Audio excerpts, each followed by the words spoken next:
मुख्यमंत्री सुखविंदर सिंह सुक्खू ने आज नई दिल्ली में केंद्रीय वित्त मंत्री निर्मला सीतारमण से शिष्टाचार भेंट कर वित्त वर्ष 2026-27 के राजस्व घाटे की प्रतिपूर्ति करने के लिए स्पेशल सेंट्रल असिस्टेंस के तहत एक वित्तीय पैकेज प्रदान करने का आग्रह किया। मुख्यमंत्री ने केंद्रीय वित्त मंत्री को बताया कि राजस्व घाटा अनुदान बंद करने से राज्य की वित्तीय स्थिति पर प्रतिकूल प्रभाव पड़ा है। उन्होंने कहा कि हिमाचल प्रदेश की तुलना उन दूसरे राज्यों से नहीं की जा सकती जिनका आरडीजी बंद कर दिया गया है।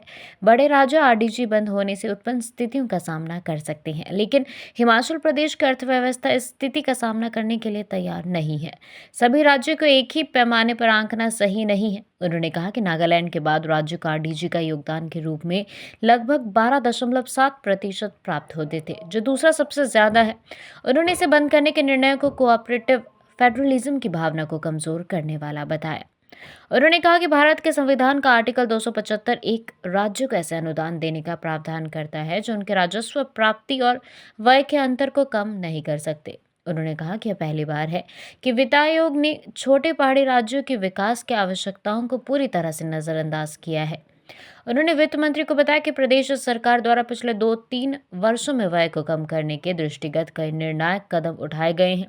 इसके तहत कोई ऑफ बजट बोरोइंग नहीं लिया गया और अलग अलग सेस के जरिए हर वर्ष लगभग 600 करोड़ रुपए जुटाए गए हैं।